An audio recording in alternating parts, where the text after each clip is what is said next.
tinha, o pastor me convidava para cantar o corinho da harpa. Então eu já ia feliz, já com a harpa na mão, com o corinho decorado para cantar ao Senhor. Eu morava em Limeira, interior de São Paulo. Poucas pessoas aqui conhecem, bem próximo de Campinas. E ali nós ficamos muitos anos ali em Limeira. Ficamos, acho que foi 8 anos ali em Limeira. Moramos ali em Limeira. E meus pais são da igreja Assembleia de Deus. Até hoje eles são, graças a Deus. A minha irmã também. Ainda tem um irmão que ainda não é um servo do Senhor. Mas eu creio, em nome de Jesus Cristo, que eu e minha casa serviremos a Deus muito em breve. Em nome de Jesus. Porque do mesmo jeito que Ele me pegou, que Ele me acolheu, que Ele me resgatou do leito da morte, Ele vai resgatar o meu irmão também. Em nome de Jesus. Eu creio nisso.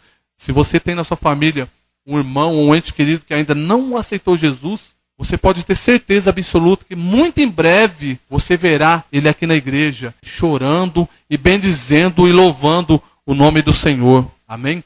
Meus irmãos, quando eu era criança, eu falei para os irmãos que os meus pais me ensinaram o caminho, que era a igreja, casa de Deus. Aí eu fui crescendo, nós mudamos lá para Rondônia. De onde nós mudamos em Rondônia, do local que nós mudamos, no meio do mato, era bem distante da cidade. Dava mais ou menos 22 quilômetros da minha casa na cidade. E não tinha ônibus, a gente não tinha cavalo, não tinha carro, não tinha nada. Para ir na cidade era só de bicicleta ou a pé. E da nossa casa até a igreja mais próxima que tinha, era uma igreja Assembleia de Deus também, eu me recordo muito bem.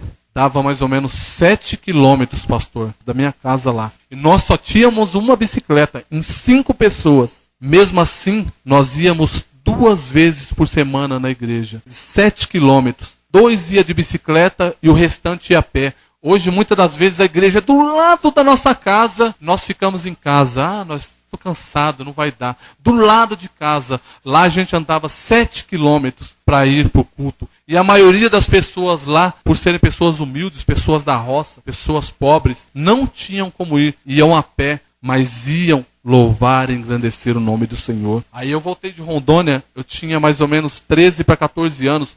Voltei para São Paulo, que eu sou nascido e criado em São Paulo, na capital, em Carapicuíba, que é zona oeste de São Paulo, né? Sou nascido e criado ali. Aí voltei, fiquei 1 ano morando com a minha tia e com a minha avó. E meus pais ficaram lá em Rondônia. Depois de 1 ano, eles voltaram. Esse 1 ano, eu fiquei esse 1 ano sem ir para a igreja. Quando os meus pais voltaram, eu já estava fumando e bebendo cerveja, porque eu não tinha amparo de ninguém naquele momento. Os meus pais estavam longe de mim. Aí eu fui nascido dentro da igreja evangélica, viu, meus amados? Nascido e praticamente criado. Mas hoje, pastor Gabriel, os jovens, é como se fosse da minha época, porque não faz assim tanto tempo assim, eles se acham autossuficientes. Aí eu fui crescendo e fui me distanciando da casa do Senhor. Aí me envolvi com muitas coisas, com droga, com prostituição, com muitas coisas erradas, com coisas que não convém nem falar para os irmãos, porque eu tenho certeza que se eu falar, os irmãos iriam se escandalizar. Irmãos, hoje eu estou aqui vivo para a honra e glória do santo nome. Gostaria de falar para os jovens que estão aqui, para que respeitem suas mães, seus pais, porque o único amigo na terra que você tem de verdade, é o seu pai e a sua mãe. É só o seu pai e a sua mãe na terra. Você tem um amigo fiel que é Jesus Cristo, que está lá no céu olhando por você e velando pela sua vida, que é Deus, que está olhando por você. Mas aqui na terra, o único amigo fiel que você tem é seu pai e a sua mãe. Não pensa que o seu amigo, ele vai dar a vida dele por você, ele vai fazer tudo por você, que ele não vai não, meu querido. Ele pode até fazer alguma coisa por você, quando você tiver dinheiro no bolso, você sair e pagar alguma coisa para ele. Aí ele é seu amigo. Quando você tiver um carro para andar, ele é seu amigo. Quando você tiver uma moto para andar, ele é seu amigo. Quando você tiver algo para dar para ele, ele é seu amigo. Mas quando você estiver no poço, no buraco, sozinho, todos vão te abandonar. Isso é fato, isso já aconteceu comigo. Eu sou testemunha viva do que eu estou falando. Hoje, eu tenho filhos, eu sei como que é. Quando eu era jovem, adolescente, eu me afastei dos caminhos do Senhor, pastor Gabriel, eu virei um jovem rebelde. Eu xingava a minha mãe, maltratava a minha mãe. Sabe o que eu falava para ela? Eu vou falar para os irmãos aqui. Eu falava cada coisa absurda. Eu já ameacei até em bater na minha mãe e no meu pai. Misericórdia, Senhor. E sabe o que eles faziam? Como eles retribuíam? Orando pela minha vida. Orando pela minha vida. É por isso que hoje eu estou aqui.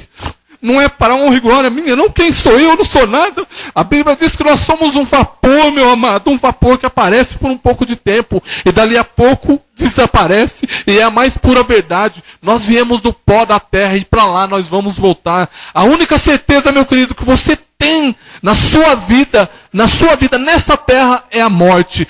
Dela nenhum de nós vamos escapar. Por isso que nós temos que estar firmes na presença do Senhor, para que se nós morrermos amanhã, é como o apóstolo Paulo diz, vai ser no lucro. A morte em Cristo para nós é lucro, porque nós vamos passar dessa vida para uma vida bem melhor. Mesmo que muitos não acreditem por aí, como nós temos visto, tem muitos que não acreditam, falam, esses crentes é tudo louco.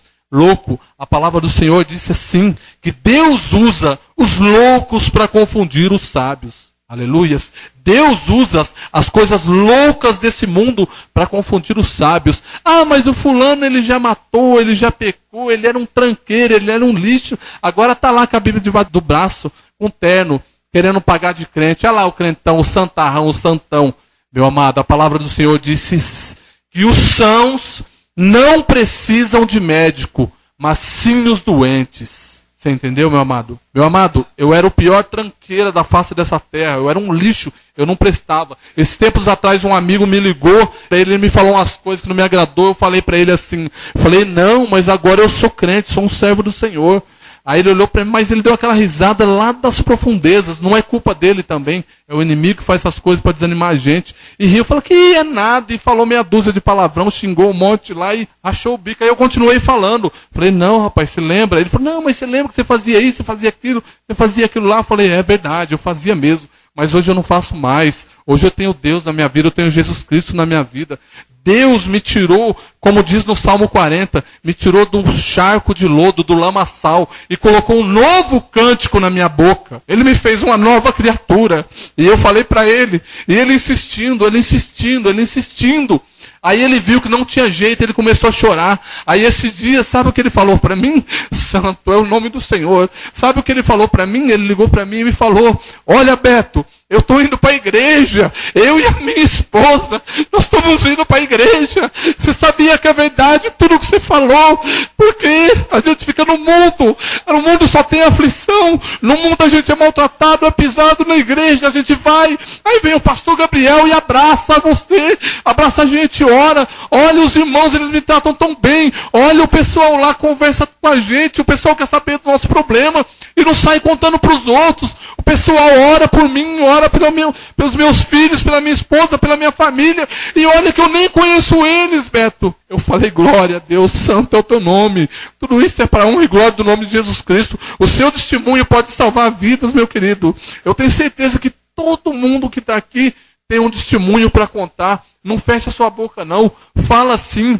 Olha, eu maltratava minha mãe, o meu pai, quantas vezes eu já xinguei meu pai? Meus pais mudaram de São Paulo por causa de mim e dos meus irmãos. Foram para o interior de São Paulo, para Pirassununga. Um dia eu saí, gostava muito de balada, de andar de moto. Sempre gostei de moto grande. Essas motos grandes, você vê, eu gostava, eu era doente por causa disso aí. Era doente, minha vida era moto. Moto e balada. A minha vida era essa. Aí um dia não, várias vezes, Deus usou profetas do Senhor, homens e mulheres do Senhor, para falar para mim parar na rua e falar, olha filho, Deus tem algo contigo, olha filho, Deus tem o melhor para você, olha filho, sai desse mundo, sai dessas coisas, isso não provém para ti, sai dessas coisas, vem para Jesus, olha, Deus tem algo contigo. E às vezes eu chorava até ouvindo aquelas palavras na hora, mas aí eu saía dali, meu querido, andava um pouquinho, já esquecia, passava, você encontra um amigo, encontra outro, passava.